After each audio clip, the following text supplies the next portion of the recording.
Assalamu alaikum. In this video we will be covering autosclerosis. तो सबसे पहले थोड़ा सा रिवाइज़ करा देती हूँ इनर ईयर की एनाटमी को। तो इसमें हमने पढ़ा था कि इनर ईयर जो है हमारा, इसके अंदर हमारे पास बोनी लेबिरिंथ होता है एंड मेम्ब्रेनस लेबिरिंथ होता है। बोनी के अंदर we have the cochlea, the vestibule and the 3 semi circular canals. Similarly जो वेस्टिब्यूल हमारा मेम्ब्रेनस लेबिरिंथ था उसमें ये कॉक्लियर डक्ट होता है जो पर्पल वाला नज़र आ रहा है। And we have the utricle, ये वाला जो है सैक्यूल है हमारे पास, this is the utricle and ये हमारे 3 सेमी सर्कुलर कैनाल आ जाते होते हैं। एंड जो ये लेफ्ट में इमेज है ये वाली, this is a cut section of the cochlea over here. तो इसके ऊपर हमारे पास स्कैला वेस्टिबल आया है, नीचे स्कैला टेम्पन आया है एंड मिड में स्कैला मीडिया पड़े हुए हैं, ठीक है। And this is the bony labyrinth, ये कॉक्लिया का, ठीक है। And this is the membranous, the inner part is membranous.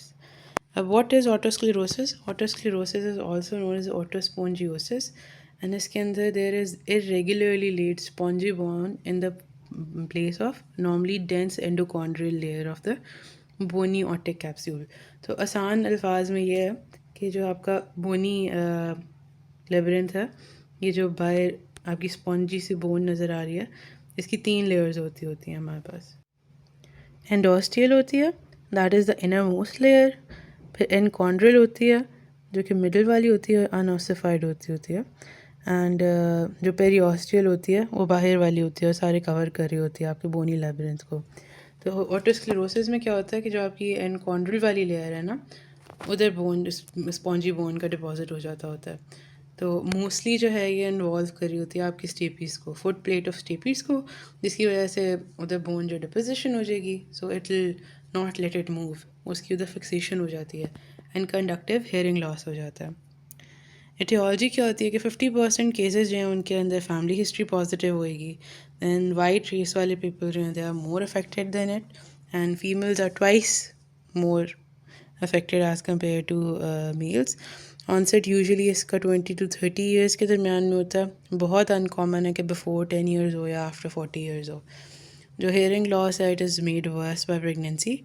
And एक हमारे पास सिंड्रोम आ जाता है, that is Van der Hoeve syndrome. It is a triad of osteogenesis imperfecta, जिसके अंदर हमारे पास कोलेजन का डिफेक्ट होता है, वो भी इनहेरिटेड डिसऑर्डर होता है।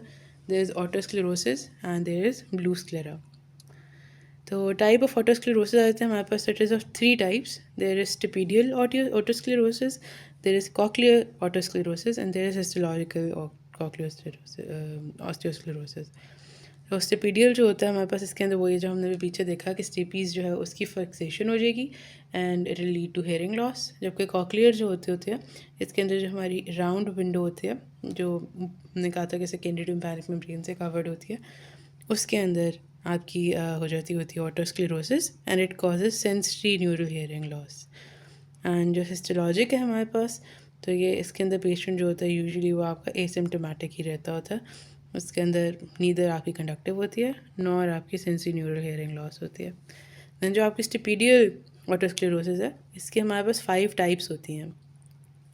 सबसे पहले है कि interiorly in front of the oval window अगर ऑटोस्क्लेरोसिस हो रहा होता है तो इसको हम इंटीरियर फोकस कहते हैं, जैसे कि फर्स्ट वाली के अंदर है यहाँ पे। अगर पोस्टीरियरली होता है to the behind the oval window तो this is known as posterior focus.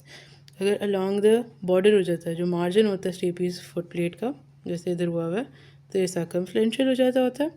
And border को छोड़ के, एनल लिगामेंट को छोड़ के अगर से फुट प्लेट के ऊपर हो रहा होता है, this is biscuit type. And then अगर कंप्लीट आपके बॉर्डर पे भी एंड ऊपर भी सारा हो रहा है तो आपका ऑब्लिटरेटिव हो जाता है। These are 5 types of stapedial otosclerosis. Then pathology में देखें तो ग्रॉसली आपको एक चॉकी वाइट सा ग्रेश येलो सा मटेरियल जो है वो डिपॉजिट हुआ हुआ नज़र आएगा, जो कि आपकी बोन ही होएगी। एंड माइक्रोस्कोपिकली देखें तो स्पॉन्जी बोन आ जाएगी आपकी एंडकॉन्ड्रल लेयर के अंदर ऑफ द लेबिरिंथ में। सिम्टम्स वुड बी, सबसे पहले हेयरिंग लॉस, ठीक है, painless and progressive hearing loss होता है एंड बायलैटरली कंडक्टिव हो रहा होता है, क्योंकि फिक्सेशन हो गई है तो इसमें नर्व डैमेज नहीं है, बट क्योंकि आपका जो पाथवे है साउंड कंडक्शन का वो आपका डिस्टर्ब हुआ है, आपकी स्टेपीज़ जो है फुट प्लेट वो आपकी फिक्स हुई हुई है, उसकी वजह से बायलैटरली कंडक्टिव हेयरिंग लॉस होगा। देन इसमें एक फिनोमिना जिसको हम पैराकूसिस विलिश कहते हैं, इसके अंदर ये होता है कि person hears better in noisy environment than quiet environment.